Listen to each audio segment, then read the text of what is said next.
Now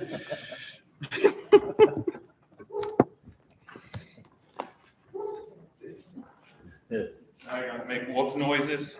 Yeah.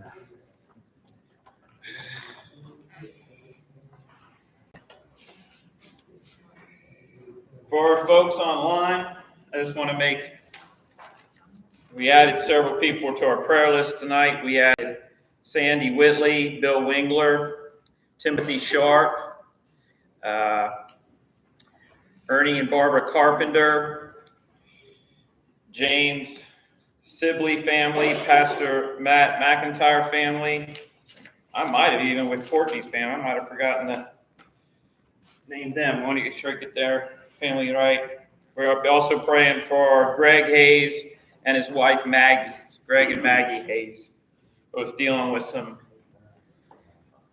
medical things that could use our prayer.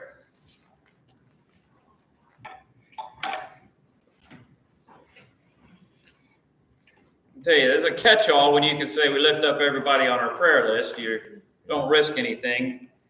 I like when we have time to be able to name them specifically and think about them specifically, but always run a risk there of forgetting somebody. If it ever happens, and it's me praying, just forgive me. That's all I say. We are in 1 Kings chapter 8.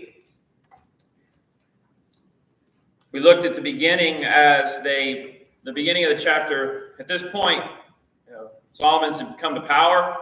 He's been established by God. Builds the temple, but not only the temple, the palace complex. Then they bring the Ark of the Covenant and everything that was part of the tabernacle. It was in one area near Jerusalem to another area where the Temple Mount is. Now that the Ark has come in, there's like with anything, right now it's graduation season. So there's graduates and there's a lot of pomp and circumstance and then a lot of speeches and things of that nature. At the same thing, they're bringing the Ark up. A lot of pomp and circumstance to that. It's an important moment. And then you get where Solomon gives a speech. We looked at that as well last week. And then there's a prayer in the middle. And you'll kind of see, I mentioned the chiastic structure of this chapter, where you'll see in the middle, and then we'll kind of work our way back sort of to the activity of the beginning of the chapter. So right here in the heart, in the middle, is Solomon's prayer of dedication. So let's read Solomon's prayer of dedication. It's a pretty long prayer. You think I pray long? Solomon could pray, let me tell you. Pray much more beautifully than I can, that's for sure. So we'll read it together, and then we'll look at it in depth. Much in depth as we can get anyways. Once again, 1 Kings chapter 8, starting at verse 22. Then Solomon stood before the altar of the Lord in the presence of all the assembly of Israel, and he spread out his hands towards heaven. And he said, Lord God of Israel, there is no God in heaven above or on earth below like you, who keep your covenant and mercy with your servants, who walk before you with all their hearts. You have kept what you promised your servant David, my father. You have both spoken with your mouth and fulfilled it with your hand, as it is this day. Therefore, Lord God of Israel, now keep what you promised your servant David, my father, saying, you shall not fail to have a man sit before me on the throne of Israel, only if your sons take heed to their way, that they walk before me as you have walked before me. And now I pray, O God of Israel, let your word come true, which you have spoken to your servant David, my father.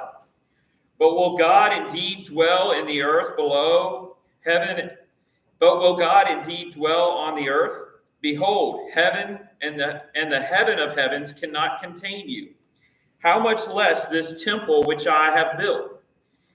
Yet regard the prayer of your servant and his supplication, O Lord my God, and listen to the cry and to the prayer which your servant is praying before you today, that your eyes may be open towards this temple night and day, toward the place of which you said, my name shall be there, that you may hear the prayer which your servant makes towards this place.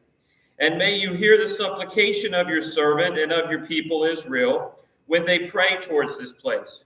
Hear in heaven your dwelling place, and when you hear, forgive.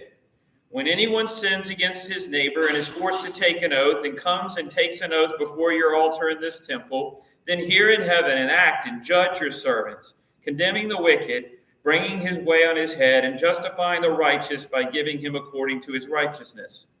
And when your people Israel are defeated before an enemy because they have sinned against you, and when they turn back to you and confess your name and pray and make supplication